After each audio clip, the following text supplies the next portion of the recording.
Hey, what is going on, everyone? Bamfoo here, and today I've really got another wild one for you. Now, keep in mind for today's video, this one gets a little graphic, a little uncomfortable, so hey, just be ready for this, but it is absolutely crazy. On another note, I've been dropping some shorts on this channel because I've had some stories that aren't really, super long. They're, just really super short stories. Instead of stretching them out to like 10 minutes or something like that, I just decided to make them into shorts. And hey, get a little practice on my editing too. So if you want to check those out, feel free to do so.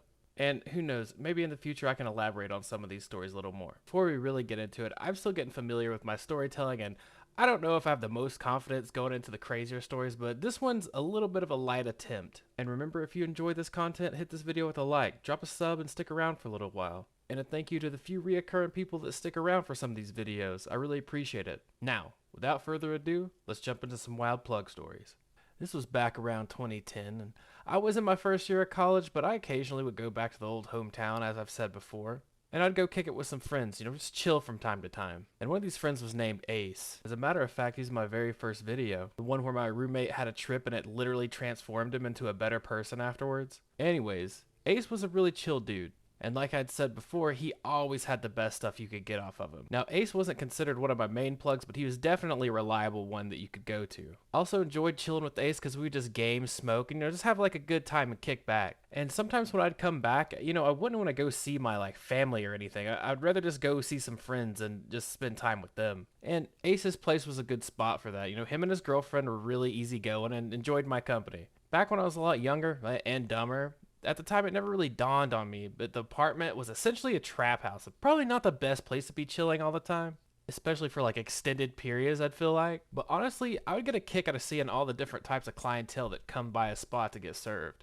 I would see stay-at-home moms, doctors, nurses, you name it. But every now and then, he would get someone that had a little sketchy vibe to them. He really just didn't turn down anybody, which became a problem later on, but I digress. So one day I'm chilling there, and I'm lucky enough to meet one of these sketchy people he has over. And by lucky, I mean, I really wish I'd never met this guy, to be honest. And by the end of this video, you'll see why I didn't want to meet this guy. We will call this guy Steve.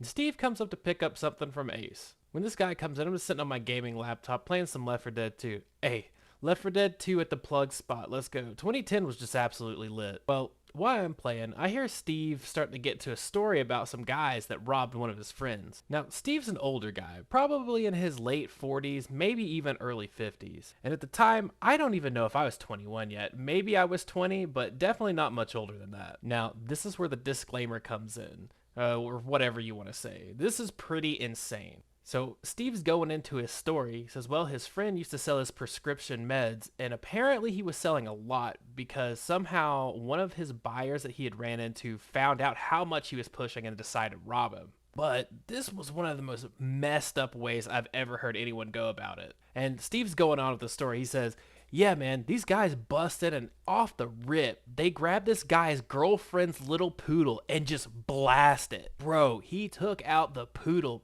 He said he also zip-tied him down and then ripped the house apart after he had already given him everything. Steve went on to say, he was like, yeah, this guy was pretty much out of commission after all that, but he still had a lot of people that were relying on him as a plug. And when word got out, some people took it upon themselves to go find these guys and put a pretty significant beating on them. Steve said he even got to see the Polaroids of the guys afterwards. They're pretty gnarly. I was just in shock, and I was like, holy shit, man, especially looking back on it, maybe it wasn't the best idea to be chilling in a trap house because, dude, after this story, I was pretty shooketh. And, well, that's not all, because during this story, I've already, timed out of my game because I stopped what I was doing just to, listen to this whole story. Well, Steve continues on, and as I was saying before, this guy's definitely, easy late 40s, early 50s. Well, while Steve continues talking, he brings up he used to deal pharmaceuticals with a group of people. Well, he explained that him and these guys were, I guess, just hanging out, right? And he said, well, we had this one girl come in, and she was very attractive. He also made sure to mention that she had just turned 18,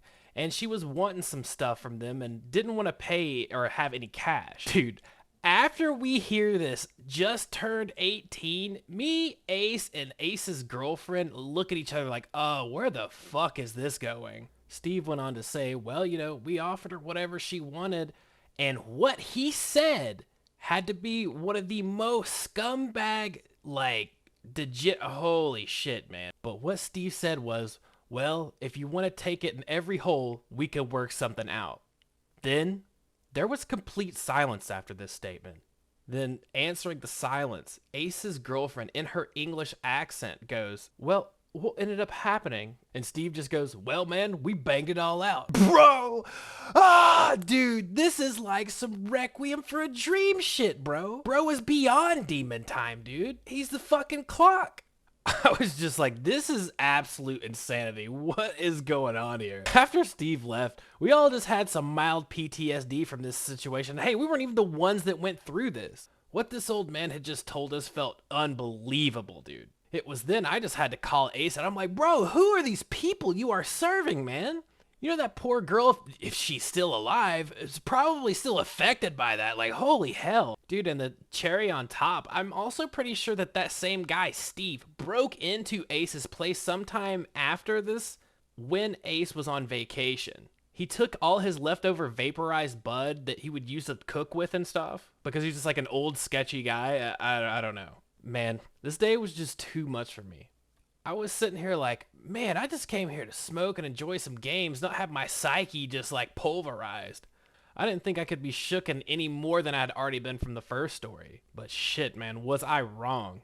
Honestly, thinking back and reflecting on some of these stories, just how little I paid attention to the people that I hung around when I was in my early 20s, late teens, whatever. And this was well over 12, 13 years ago. So hey, if you're younger, you know, and you're doing stuff you're not supposed to, try to be around someone that's at least somewhat decent. You know, I don't care who you are. Everyone needs at least one person that's a little more level-head to hit you with the, hey man, this isn't a smart idea. I don't think we should do this type of person in their lives. And if anyone takes anything away from this story, just stay away from pills, man. Like, what are you doing? Don't do drugs. Stay in school. Learn to paint. Hey, get a stamp collection going. I don't even know if people do that anymore, but start one. It's better than any of this. Well, this video was a wild ride for sure. If this video gave you some insight, or hey, even if you thought it was entertaining, drop a like, consider dropping a sub, stick around for a little bit, I'd like to have you. And hey, the next video is going to be coming up is going to be another wild one. It might not be as dark as this one, but it's a very interesting string of events. But until next time, y'all, stay safe out there, and especially stay smart. And as always, take it easy, gamers.